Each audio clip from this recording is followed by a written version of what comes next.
የኢትዮጵያ መንግስት መቼ ነው በርስ በርስ ጦርነት ይሄን ያክል 7 ዓመት ሙሉ ቢዚ ሆኖ የሚያውቁ መቼ ዓመተ ምህረት ነው? መቼም ለምሳሌ በኢህአዴግ ጊዜ በደርግ ጊዜ እኮ ይታወቅ ነበር ከማን ጋር ሲገጥም እንደነበረ ኢህአዴግ አይምን ደርግ አብዛኛው ትግራይ ኤርትራ አካባቢ ነበር አብዛኛው ነው። በኋላ የተከተሉ የመጡ አሉ። ለዛ ኦነግ ነበር ግን ኦነግ ያን ያክል አይደለም። ወለጋ ጥቂት ነበር፣ በጣም ጥቂት እንትን ጊዜ ነበር፣ ሰፊ የሚባል አልነበረው ማለት ነው።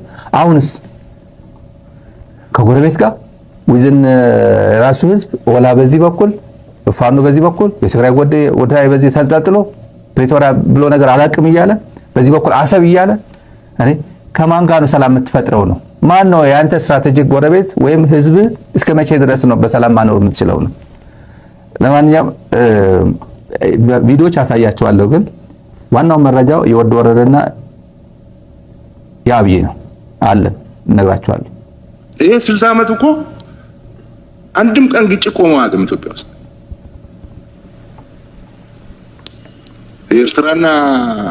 የኤርትራ ነፃ አውጪ ግንባር የሚባል ነበረ፣ 30 ዓመት ተዋጋ። ህወሓት መጣ፣ 17 ዓመት ተዋጋ። ኦኤልኤፍ ይኸው 50 ዓመቱ ነው። ኢህአዴግ ወደ ስልጣን ከመጣ በኋላ ጦርነት ነበረ። ኦኤልኤፍ ይዋጋ ነበረ፣ ኦነግ ይዋጋ ነበረ፣ ብሄንን ይዋጋ ነበረ።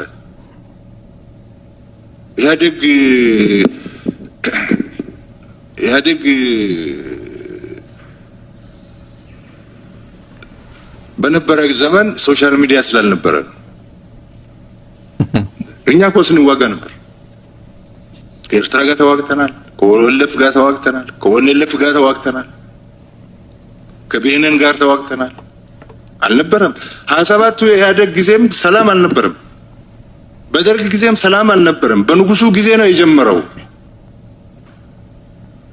60 ዓመት በግጭት ማሳለፍ ማለት እንዳው ይሄ አገር በጣም ጠንካራ ስለሆነ ነው እዚህ የደረሰው እንጂ ሌሎች ቢሆኑ ይጠፉ ነበር፣ ይፈርሱ ነበር።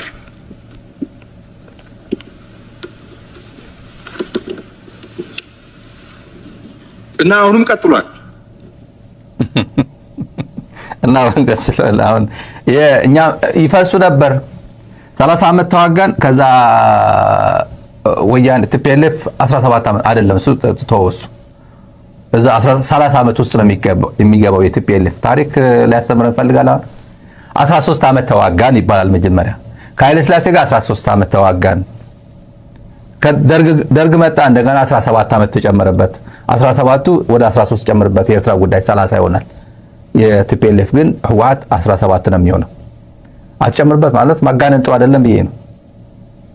ማጋነኑ ጥሩ አይደለም። ይሄ ብታምኑም ባታምኑም ነገር የሚሉት ቋንቋ ግን አለ። ተመልካቾች ብታምኑ ባታምኑም ከማንም ጋር እየተዋጋን ነው። ሶሻል ሚዲያ ስላልነበረ ነው። በኢህአዴግ ጊዜ ነው ያለው። በኢህአዴግ ጊዜ ጦርነት ላይ ነበር ነው የሚለው። በኢህአዴግ ጊዜ የትግራይን ያክል ጦርነት አካሄደናል ነው የሚለው ኢትዮጵያ ምድር ላይ። በኢህአዴግ ጊዜ የአማራ ክልል ያክል ጦርነት ያካሄድ ነበር፣ በርስ በርስ ጦርነት እያለን ነው። በኦሮሚያ አካባቢ ያለው ከደምቢ ዶሎ እስከ ሰሜን ሸዋ አካባቢ ያለው ይሄን ሁላ ውጊያ 7 ዓመት እየተዋጋ ያለው ኦላ ያካሄድ ነበር ነው እያለ ያለው። ሪሊ የኢትዮጵያ ይሄን ያክል ድንዙዝ ነው፣ መሀይም ነው። አብይ እንደሚለው በቃ ምንም አይገባው የኢትዮጵያ ህዝብ አለው እኮ ትላንት ነው ከመምራን ጋር እያወራ አይገባውም። በቃ ምን ሊገባው አይችልም እኮ አለ። አቤት የንቀት ደረጃ ነው፣ የንቀት ደረጃ ነው። ብታምኑ ባታምኑ የምትሉ ነገር ቋንቋው ተውት። ብልጽግና ጦርነት ላይ ነው ያለው። ለወደፊትም ጦርነት አሁን ኩክ እያደረገ ነው። ጨርሻለሁ እያለ ነው። ጨርሻለሁ ወደዛ ከመሄዴ በፊት የአብይን ግን አስታውስ። አብይ 7 ዓመት ሙሉ ብታምንም ባታምንም አንድም ጥይት ተኩሰን አናውቅም። ጦርነት በሚመለከት ወደ ኋላ መለስ ብለው የኢትዮጵያን የ100 ዓመት ታሪክ ይመልከቱ። በ100 ዓመት ጊዜ ውስጥ 7 ዓመት ሙሉ ከአንድም ጎረቤት ጋር ያልተዋጋ ብቸኛው መንግስት የኛ መንግስት ነው። ባለፉት 7 ዓመታት ከየትኛውም ጎረቤት ጋር አንድ ጥይት አልተኮሰም።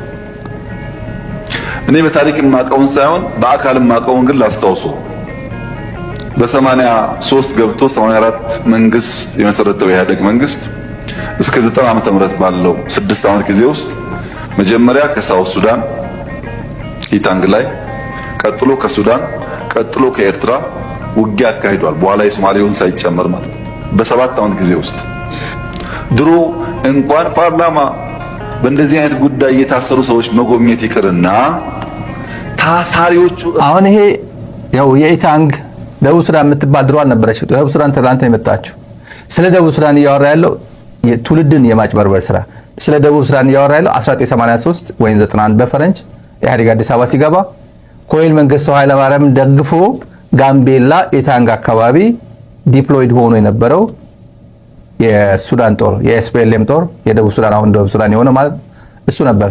ያው መንግስቱን ይቀልበዋል። መንግስቱ ነበር ያስታጥቀው። ምክንያቱም ሰሜን ሱዳን ካርቱም ያለው መንግስት ለሻዕቢያና ለህወሓት ይረዳ ስለነበር፣ ያኛው ደግሞ በበኩሉ ለኤስፒኤልኤም ይደግፍ ነበር መንግስቱ ኃይለማርያም። ታሪክ ይሄ ነው። አዲስ ትውልድ ላይገባው ይችላል። ይሄ አዲስ ትውልድ በተለይ ማነበው የቲክቶክ ትውልድ ያለው አይገባም። ይሄ እውነት ይመስለዋል። ደቡብ ሱዳን ሲባል ትላንት የተፈጠረችው ደቡብ ሱዳን 2011 የተፈጠረችው አይመስለውም። ሌላ አካድሮ ነበረች ማለት ነው ይላል።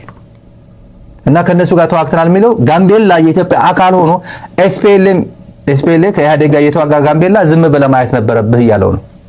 አልሸባብ ሲመጣም ዝም ብለህ ማየት ነበረብህ ነው አይደል? ሌላ ተውት። 7 ዓመት ሙሉ ግን አንድ ጥይት ተኩሰን አናውቅም።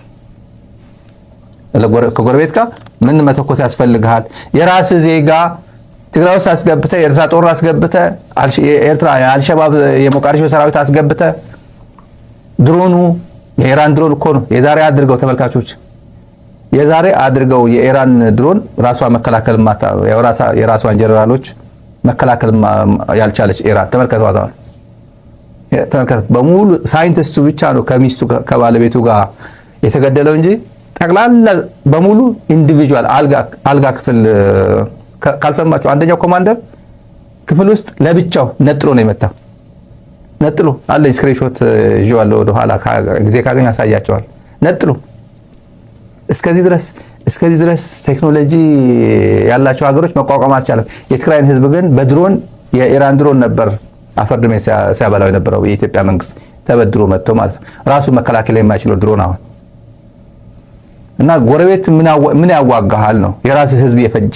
አማራ ክልል አሁን 90% ጨርሰናቸዋል፣ 10% ቀርቶናል ምናምን እያለ ከዚህ በፊት በ10% ነው እየተዋጋን ያለ ነው ስለዚህ እንደነበረ፣ ዛሬ ደግሞ 90% ጨርሰናል፣ 10% ደግሞ ተበታትነዋል በየገዳሙ ምናምን ያለው ነው የሚለው። እሱን ሌላ ጉዳይ ለነገ እንተውና ዛሬ ትላንት ታየ ደንዳ ያመጣው ጣጣ ግልጥልጥ አድርጓል። በትግራይ ላይ ታስታውሳላችሁ፣ ትንግርቱ የሚባለው አማራ ቴሌቪዥን ሲተነትን የነበረ መቼም ትንግርቱ የሚባለው ሰውዬ ትንግርት የሆነ ትንታኔ ሲሰጥ የነበረ በጥላቻ የታወረ ትግራይን እንደ ቢያፍራ የናይጄሪያ ቢያፍራ ቆራርጠን 5-6 ቦታ ላይ ዲስማንትል ማድረግ አለብን ሲል የነበረ፣ እንደ ኩርድ መበታተን አለብን። ያ ጓደኛው አጠገቡ የነበረ ጠሽ የሆነ ልጅ ነበር። ደግሞ አሁን የት እንደገባ አይታወቅም። ወይ አልተሰደደም ወይ የሆነ ቦታ ላይ እዛ ይኖራል። ሚዲያ ላይ ግን አይመጣም። ያ ቢላ እንኳን መፍቀር የለብንም ለሽንኩርት መክተፊያ እንኳን መፍቀር የለብንም ሲል የነበረ ማለት ነው። የራሱ ህዝብ ሲከተፍ እንደ ሽንኩርት ሲከትፈው ግን አፉ ዘግቶ ጸጥ። ማን ያስቀርበው? አሁን አማራ ቴሌቪዥን ላይ ተመልከቱ። ይሄስ እንኳን በትላንት ይሄ ትንግርቱ የሚባለው ልጅ እንኳን በትላንት ተጸጽቶ ቢያንስ የሆነ ድምጽ እየሆነ ከትላንት ተጸጽቶ የተወሰደ አሁን አይቼው ትላንት ብዙ ሰው ተገርሞ እንደ አዲስ ፌስቡክ ላይ እየቆራረጠው ነበር። ከዛ በፊት ግን ደግመን ደጋግመን ስናገር ነበር የሰሜን ተነካ እያለ ዛሬም ይሄን ቋንቋ ታየ ለምንድን ይሄ ቋንቋ ያጋለጠብን ብሎ የሚያዝ እንደሚኖር እኔ አልጠራጠርም። ያዝናል ሰው ምን ነው ሰሜን እዝ በሚለው ናሬቲቭ በዛ ለምን መቀጠል አልቻልንም? ታየ ጉድ አደረገን። ታየ 2500 የወረዳ አስተዳዳሪዎች ካድሬዎች ምናምን ሰብስቦ ቲፒኤልኤፍ ጦርነቱ ጀመረ። ሰሜን ተነካ የምንለው እኮ ድራማ ነው። እኛንን ፕሮቮክ ያደረጉና እኛንን የጀመርነው እኮ እሱ የጀመረው መሰላችሁ ወይ አለን ብሎ በአፋን ኦሮሞ ልጁ ይሄ ትንግርቱ የሚባል ኦሮምኛ ይችላል፣ አፋን ኦሮሞ ይችላል። እየተረጎመ ቁጭ አደረገው። እኔ እስከ ዛሬ የተሸወድኩት አለ። ታንኪዩ ለዛ ነው ሁሉም በዚህ ደረጃ መጸጸት መቻል አለበት። ስንቱ የትግራይ ህዝብ ላይ የማይደረግ ጽያፍ ንግግሮችን ተነግሮ በሚዲያ ፕሮፓጋንዳ ቄሱ ጳጳሱ ተሸውዶ ይህን ታንክ ረገጠው ጡት ቆረጠ ምናምን የባጫ ደበሌ መጫወቻ የሆነው የኢትዮጵያ ህዝብ ገና ግልጥልጥ ብሎ ይወጣል። ግልጥልጥ በተለይ እንዲታዘበው አሁን ማድመጥ አለባችሁ ተመልካቾች፣ በትዕግስት የምር ምንም የማይጠገብ እና ሁሉ ይቅርታ ይላሉ ወይ ነው በይፋ እነዚህ ሰዎች አሁን ሚዲያ ላይ ያሉት የኢሳት ልጆች ይቅርታ ይሉ መናገራችን ላይ እኛ አሁንም እናምናለን። ሰሜን ዕዝ እኮ ይታረዋል እኮ ሰሜን ዕዝ እኮ ምናምን የኢሳት ልጆች አሉ ቅርንጫፎች ጠቅላላ እነሱ እንጀራቸው ነው። ብልጽግና እንደዛ ካላለ ገንዘብ አይላክ ከዩጋንዳ እስከ ዲሲ እስከ የትም የሚኖር ገንዘብ አይሰጣቸው እንጀራቸው ነው። ይሄ ብልጽግና ያን ቋንቋ ነው። ሰሜን ዕዝ ተነካ ያ ቋንቋ ነው። እናድምጠው ተመልካቾች፣ ዶክመንት ስለሆነ ፕላስ ይሄ ልጅ በዛን ሰዓት ካደረሰው ጥፋት አንፃር ካደረገው ከባድ የሚባል ፕሮፓጋንዳ፣ በጣም አስቀያሚ የሚባል ፕሮፓጋንዳ የትግራይ ህዝብና የአማራ ህዝብን ሚለያይ በጣም አደገኛ የሚባል ቋንቋ ሲጠቀም ነበር። እናም ተሸውጄ እንደዚህ ሆኜ ብሎ መጣው። ወራን ናለው ትግራይት ጀልቀብ መሰኒ ዋንቲቲ ጦርነቱ ሁኔታ አሁን እዚህ ጋር ነው እንግዲህ እስከ ዛሬ ድረስ ጦርነቱን ህወሓት ጀመረ እያልን ሰሜን ዕዝ በመጠቃቱ ነው እያልኩ እኔ ራሴ የኢትዮጵያም ህዝብ የምርም የኢትዮጵያ ሉዓላዊነት ተደፈረ፣ ሰሜን ዕዝ ተጠቃ፣ ወታደሮቹ ላይ የደረሰውን ነገር በተመለከተ በጣም ዘግናኝ ነገር ታውቃላችሁ ስንሰማ እንደነበረ በወቅቱ ብዙዎቻችን ስራ ጥለን እንድንዘምት ያደረገን ምክንያት ነው። እውነቴን ነው የምላችሁ። እኔ ስራዬን ዩኒቨርሲቲ ስራዬን ትቼ ነው የሄድኩት። ፕሮጀክቶችን፣ ሪሰርቾችን፣ ማስተምሮን ክላስ አቁሜ ነው የሄድኩት። በዋናነት ጌታቸው በተለይ የሄድኩበት ጊዜ ሁለተኛው ዙር ምናምን ነው። ወደዚህ እየገፋ ደሴ ሊያዝ አካባቢ ነው።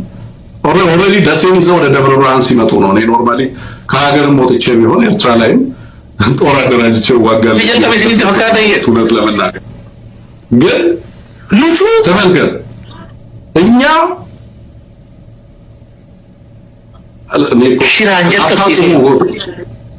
ሺራንጀል ቀብሲሴ አቆመው ዝጋው። ሺራንጀል ቀብሲሴ እኛንን ጦርነቱን በሴራ ያስጀመርነው ሙቱ ሺራንጀል ቀብሲሴ አለን አለ። ጦርነቱን እኛንን እንዲጀመር ያደረግነው ሰሜን ዕዝ እንዲመታ ያደረግነው እኛንን ይሄው አለን ነው የሚለው ታዬ። እኔ አይደለሁም ይሄን ያልኩት። ይሄንን በርካታ ህዝብ በተለይ አማራ ያምን ነበር አንሙት። እኔ እዚህ መጥቼ አሁን እስከ ትናንት ይሄን ኢንተርቪው እስከሰማ ድረስ በተደጋጋሚ ጦርነቱን የጀመረው ሰሜን ዕዝ ላይ የተወሰደው ጥቃት ነው ብዬ ነበር እስከ ቅርብ ጊዜ እስካሁን ማምነው ማለት መጥቶ ምን አለን አለ ኑቱ ሽራንጀል ቀብሲሴ ቲፒኤልኤፍ ጀመረ ይመስላችኋል? እስኪ ትንሽ መለስ ብታደርገው ደስ ይለኛል። ላይክ ማይክሮ ሰከንድ እዛች ጋር ቡጋ ሞሶባ ዋጋቤ እሺ እዚህ ጋር ከነቆፈሚት ወራን ናለው ትግራይት ጀልቀብ መሰኒ ዋንቲቲ ጀልቀብ መሰኒ ተፈካታይ ዋንቲ ፒኤልኤፍ ጀልቀብ የስንት ሺራንጀል ቀብሲሴ ራሳችን ሺራንጀል ቀብሲሴ አቁማው ዋን ወራለ ትግራይ ራት ጀልቀበሜ ቲፒኤልኤፍ የጀመረው ይመስላችኋል? ትግራይ ላይ የተጀመረውን ጦርነት እኛንን በሴራ ያስጀመር ነው። ቃል በቃል እኛንን በሴራ ያስጀመር ነው አለናል። እንግዲህ ተመልካቾች በደንብ አድርጎ ያው አፋን ኦሮሞ ይችላል። በጣም ማልቲሊንጓል ነው። ደስ ይላል። ይሄ ጥሩ ራሱ በራሱ እየተረጎመ ነው። እንግዲህ በደንብ ደግሞ አፋን ኦሮሞ ከሰማው ደግሞ ሞር ከአማርኛው ይልቅ ሞር እንደሚገባው እርግጠኛ ነኝ። ያው እኛም እንደዚህ ሆነን ዘምተን ነበር። ስራችን ትተን ሪሰርቻችን ፕሮጀክት ትተን ምናምን ያው ሰሜን ዕዝ ተነካ ብለን ዘምተን ነበር።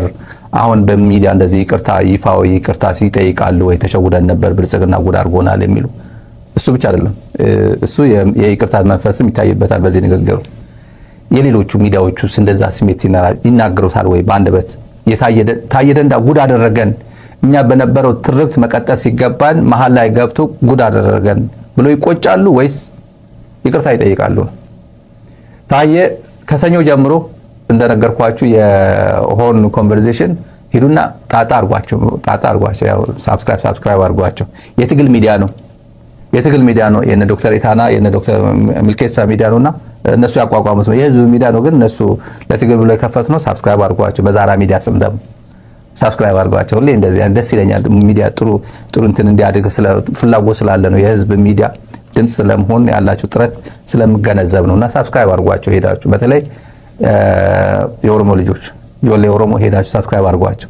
ሰብስክራይብ አርጉን እያሉ ነው እነሱና አድምጧቸው። ደግሞ እዛ ያለው ጉድ የብልጽግና ጉድ የአብይ ጉድ እዛ ተሰሙታላችሁ። ብልጽግና የሚባል የለም። ብልጽግና ግለሰብ ነው። አብይ ነው ብሎታል።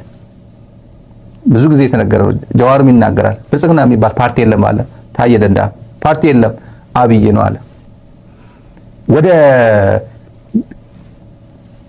ከመከላከያ ያገኘነው መረጃ ከአብይ መስሪያ ቤትን ከመከላከያ ያገኘነው መረጃ ወደ እናንተ ላድርስ።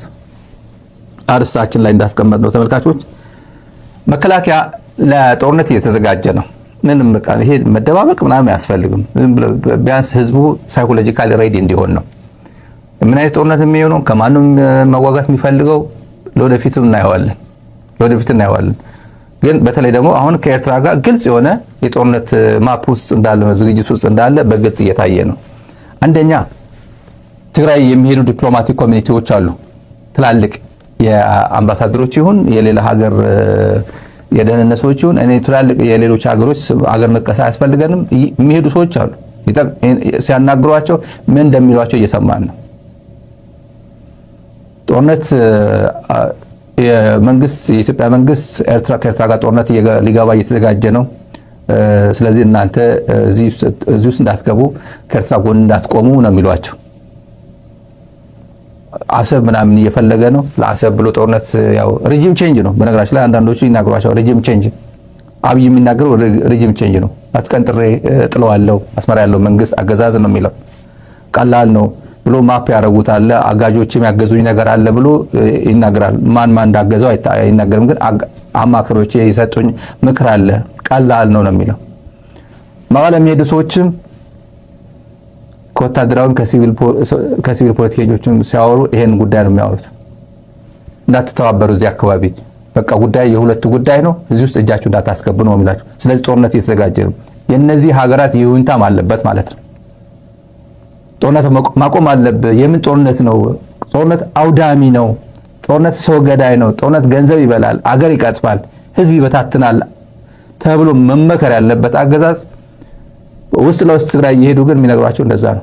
እዚህ ውስጥ እንዳትገቡ፣ እጃችሁ እንዳታስገቡ፣ በቃ የኛ መንግስትም አይፈልገውም፣ የኛ መንግስትም ከኤርትራ ጎን አይቆምም። ስለዚህ የሀገር አጠቃላይ አስተላለፉ ተቀይሯል፣ እዚህ ውስጥ እንዳትሳተፉ ይሏቸዋል። ትግራይ ሄዱ።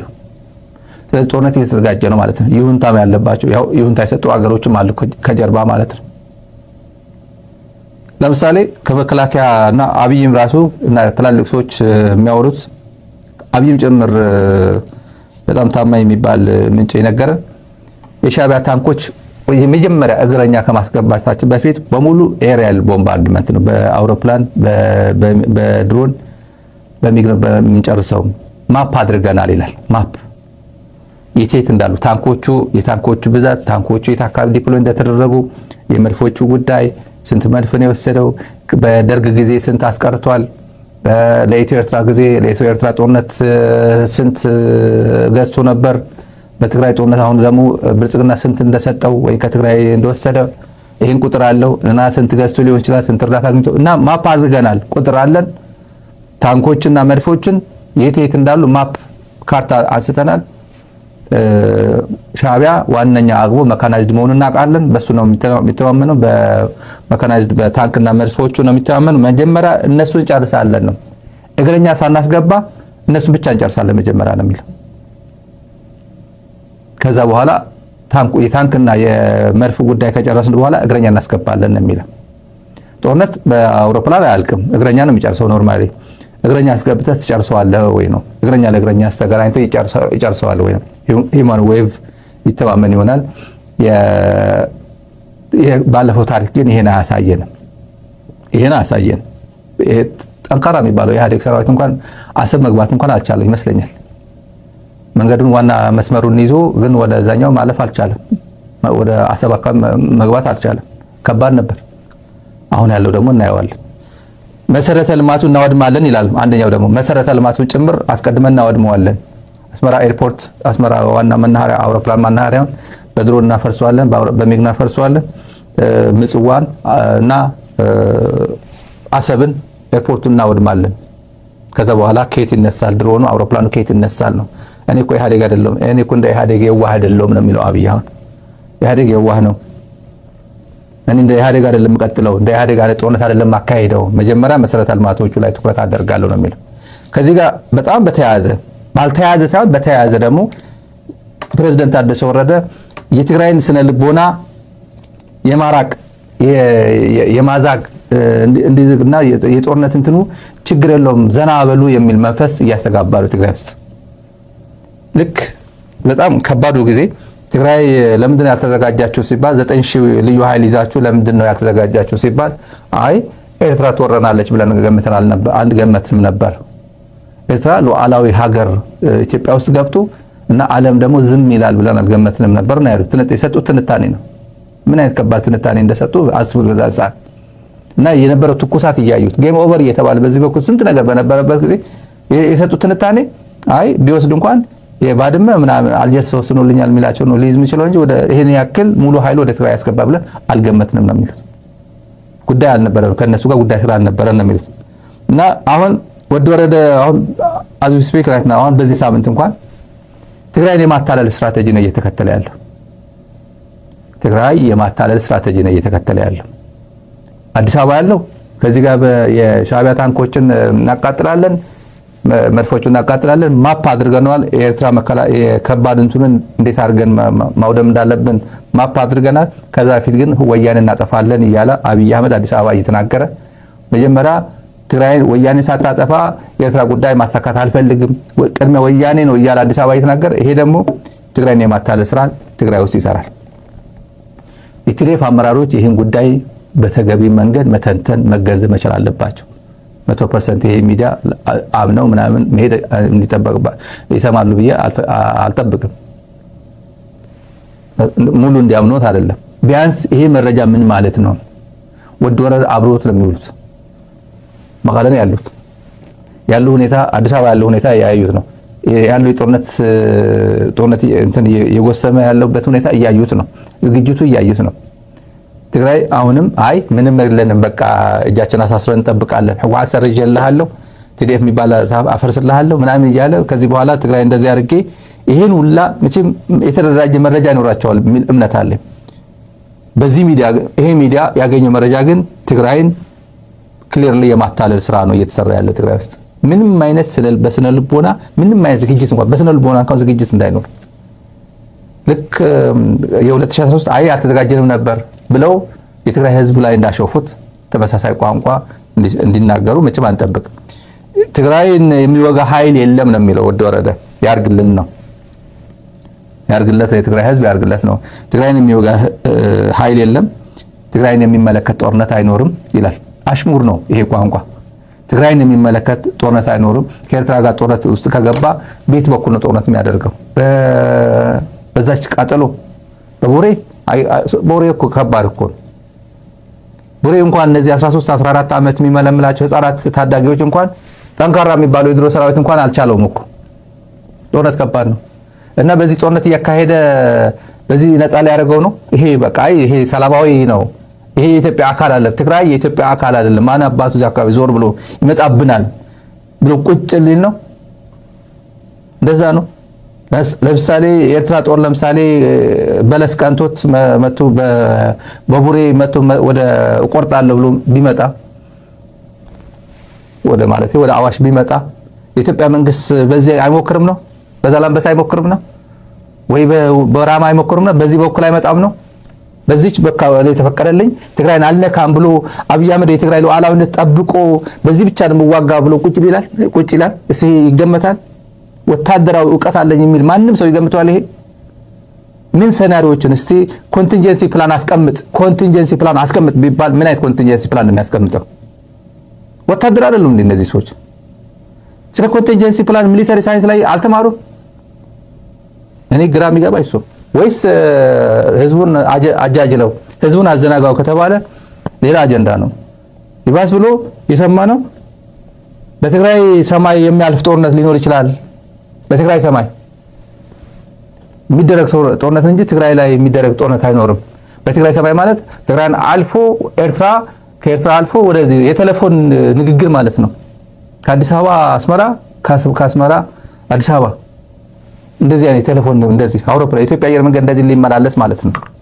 እንደዛ ነው የሚታሰበው። እንደዛ ነው የሚባለው ትግራይ ውስጥ ወደ ወረደ የሚቀርቡ ሰዎች እንደዛ ነው የሚላቸው። ይሄ ቀልድ ነው። በትግራይ ሰማይ የሚያልፍ ጦርነት ሊኖር አይችልም። ትግራይን ሳይነካ ሊያልፍ የሚችል ጦርነት የለም። የትግራይ ህዝብ እንዲሁ እጅን አጣጥፈ ጠብቀው ዝም ብለህ ተማረክ ምርኮኛ ሁን እዚህ ውስጥ አልገባም ተብሎ ካልታሰበ በስተቀር በፍጹም ይሄ የትግራይ ሰዎች ያው ሀብት ጉዳይ ከባድ ነው። ሰው ሀብታም ከሆነ አዲስ አበባ በተለይ ህወሓት ከጠላ ህወሓት ጠልተ ሀብታም ከሆንክ በጣም አስቸጋሪ ነው። ትግራይ ውስጥ በጣም ከባድ ነው። በቀላሉ ነው ሰራ እንደምታረከው በቀላሉ ትግራይ ምንም አይነት ጦርነት የለም ነው እየተባለ ያለው። አትጨነቁ፣ ትግራይ ውስጥ ምንም ጦርነት የለም። ምን ዝግጅት ያስፈልግ ምናምን ያስፈልግ በቃ እኛ ጉዳይ የለንም፣ እኛ ከኛ ጋር ሰላም ነው፣ ይሄ ማረጋገጫ አለኝ ነው የሚላቸው።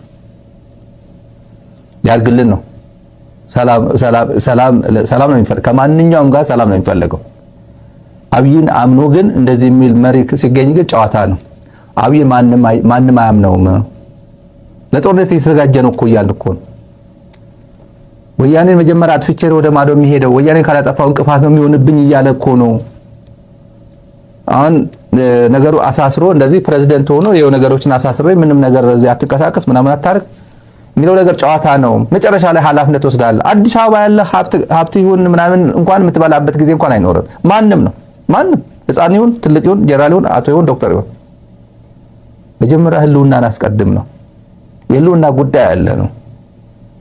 የፕሪቶሪያ ሰላም ስምምነት እየተባለ የሚጠቀሰው እሱን ፈጽመልን።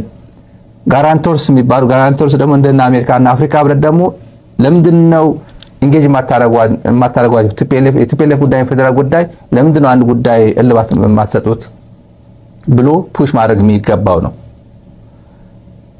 ግን ብልጽግና በበኩሉ ያው የምትሉት እንደነገርኳችሁ ስለ ቆፍጠን ያለ እኔ ወያኔ አጠፋለሁ ነው። ወያኔ ነገር አጥፍቼ